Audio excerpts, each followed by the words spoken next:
Well, today is the fourth Sunday in Lent, and during this time, we are journeying through several of the Psalms together as a congregation. As we approach Holy Week, the purpose of this is to see the person and work of Jesus through the lens of the psalmists. And today, we are going to examine Psalm 34. But as we've said before, our desire is that this psalm would examine us and our hearts. This particular psalm is identified with a certain moment in the life of David. You'll notice that at the very beginning, these words open the psalm. It says, of David, when he changed his behavior before Abimelech, so that he drove him out and went away. This refers to a specific moment which comes to us in 1 Samuel 21. And here David is fleeing from Saul. And he goes and he seeks refuge from Saul in Philistine territory. And when he arrives, one of the servants of the king there recognizes him as David and actually says to the king, "Is this David, the king of the land? Did they not sing to one another of him in dances, saying, Saul has struck down his thousands and David his 10,000s?" And so David is recognized in this moment. He's trying to flee to this enemy territory. He's recognized. And in this moment, his concern is that he'll be found out and treated as an enemy, which means that he will be killed. And so David does something actually kind of bizarre. He begins to act like a madman, like an insane person. He starts making marks on doors and gates and lets the spit kind of run down his mouth onto his beard. This behavior it sounds really strange to us when we read it. And the king thought it was really strange too. And he actually ushers David out of his presence. And David then flees to the cave of Adullam. Now, we have to understand when this psalm comes to us, it's not as though the psalmist is saying that necessarily that this psalm is one that David wrote when he was fleeing or anything like that, but rather it is meant to be an interpretive lens by which we are to see this particular song. When you sing this psalm, it's as though they're saying, think about this story. David's deliverance from a crisis by God. And this gives us sort of the interpretive backdrop that we need for this psalm. It's a psalm of divine deliverance from crisis, and bringing our praise and gratitude to God as a result of his deliverance. So some key questions for us as we think about this psalm. Here are some questions that I think we need to consider. One of them is simply this: where do I turn when I'm in trouble? Where do I go when I'm in crisis? I remember as I was thinking about this teaching in this psalm, I thought of a moment years ago when Grace, our oldest, was just 2 years old. And we were in a pool playing, and I was tossing her up and down in the air. And the last time she came down, she actually kind of turned in midair, and her forehead hit my 2 front teeth. And as you can imagine, it hurt like crazy. And we rushed out of the pool. She was crying. I don't think I was crying, but I might have been. I don't know.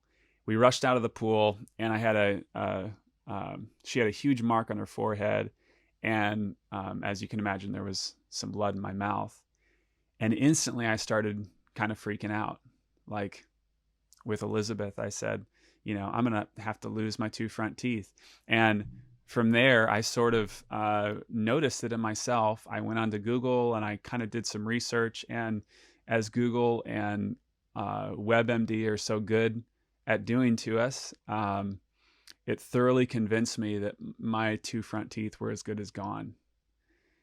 And I think this is just sort of the way we approach crisis in our life, the way we approach distress. Sometimes we just pull our hair out looking for answers. And it's important for us, I think, in these moments to really ask ourselves the question, where do we turn for answers in times of crisis? That reveals a great deal about our heart. It reveals a great deal about our faith. And then, even beyond this, once we're delivered from crisis, how do we respond to that deliverance? And so these are some of the overlying questions that the psalmist is dealing with here in Psalm 34. So that's what we're looking at.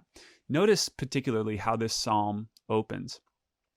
The first several verses begin with sort of this very personal praise given to God by this person, giving thanks to him. But this person invites the congregation to join him in his praise. It's good that we seek God together. It's good to exalt his name together. This is kind of the words echoing what the psalmist says in verse 3. This desire for corporate acknowledgement, it's very natural to us. I mean, I think this is one of the reasons perhaps why social media platforms are so important, because there's a desire in us to take what is personal to us and sort of put it out there before the world to see and to share and to know. And this is kind of what the psalmist is driving at here. He's personally exalting God, but he's inviting the congregation, the people of God, to join him in his exalting of the Lord. And so he says this in verse 4. He says, I sought the Lord, Yahweh, I sought Yahweh, and he answered me and delivered me from all my fears. He wants the attention of others to be directed to what God has done. This is probably worthy of a moment of reflection. Do we find ourselves saying to one another and others, look what God has done. He has provided our family with a house. Look what God has done. He has provided us this evening with a meal. Look what God has done. He has given us another day of which we have to live. See, the psalmist's worldview is one where God is sovereign and directs every course of life. And I think it's important for us as we sit and have this psalm sort of examine us to ask ourselves that question. What is our worldview? Do you see the world in this way? See, part of this question is what the psalmist is speaking to. He's inviting others to experience this experience of knowing God, of knowing the sovereign God of the universe, the creator and the sustainer of everything that is. He says this in verse 8. There's this invitation. He says, oh, taste and see that the Lord, that Yahweh is good. And then right after this, he has this comparison. This is an interesting thing that he does. He says, taste and see that the Lord is good. And then he puts before us this comparison of two different kinds of people. In verse 9, he mentions those that fear the Lord, and he says they have no lack. Those that fear the Lord have no lack. And then in verse 10, he refers to and he speaks to the young lions. Now, in ancient Near Eastern culture and society, this would refer more than likely to those that were self-sufficient. Those that had, they would basically say to everyone, including God, I do not need you. I can do this on my own. And this person, the psalmist says, they suffer want and hunger. So the person that fears the Lord lacks nothing, but the person that says, I am self-sufficient, I have everything I don't need anyone else, not even God. It says they suffer want and hunger. And so this is the comparison here. Those who are dependent on God, they lack nothing. But those who place their confidence in themselves, their trust, their reliance in themselves, we sort of talked about this last week, they suffer want and hunger. And this is one of the central themes of this particular psalm, this particular song from God's people. It focuses our attention on where we place our trust. The idea of refuge has everything to do with where we place our trust. When we're in trouble, in distress, in crisis, we learn a great deal about our trust by looking at where we find refuge. The psalmist says this. He says, I sought the Lord, and he answered me. I sought the Lord, and he answered me. When he was in the midst of his crisis, he sought the Lord. He sought Yahweh because he knew that only Yahweh could answer him truly. Now, I'm sure that you've felt this in these last couple weeks, especially the desire to have answers. We search far and wide, especially with everything going on in our world, for answers. News sites, social media, conversations with friends, Google. And yet there is a depth to the questions that we're asking. There's a depth to them that remain unanswered in all those sources that we seek to find answers. There are the questions that we're asking, but then there's a depth to those questions that the best news sources can't answer. And this is sort of the question that we wrestle with. This is the question we wrestle with in times of crisis. It's who can truly restore what's been broken? Who can really make right that which has been broken by sin and rebellion? This depth of question, it can't be answered by the most keen news anchors. It can't be answered by the most powerful politicians. It can't be answered by the most learned scholar or the most astute scientist or the most technologically savvy person. The only answer comes from God himself to that question. And how has God answered this deepest question? This is where the psalmist is driving us. He's answered it personally. He's answered it himself. He's answered it by stepping into our mess through his Son.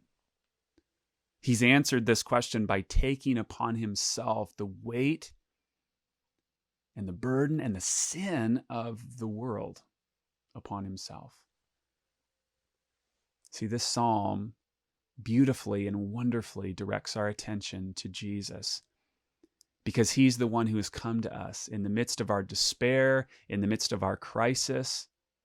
Christ is the one who entered into our world in flesh, incarnate, to seek and to save those who are lost. And in a broken world, he is the only refuge that we have. He is the only refuge that we have. So what is a refuge? This is a good question for us. The title of today's teaching is The One Who Is Our Refuge. And the psalmist, several times over, he talks about a refuge. He says in verse 8, "Blessed is the man who takes refuge in him." In verse 22, "None of those who take refuge in him will be condemned." See, a refuge is a place of safety in the midst of turmoil.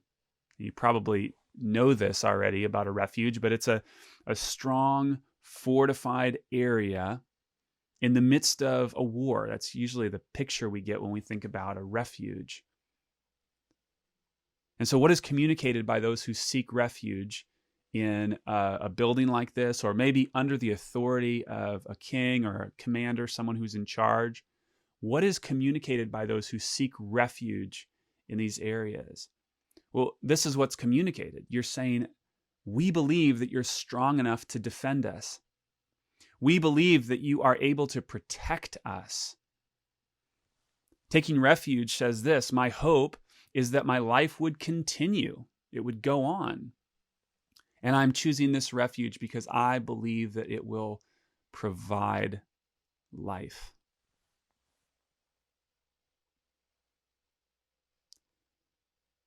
Do we see the cross as refuge?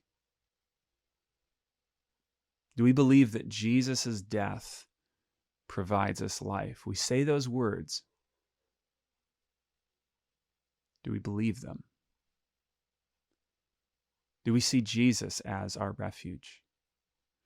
See, our world, kind of the brokenness of our world, and even our own hearts many times, it says that your bank account is your refuge.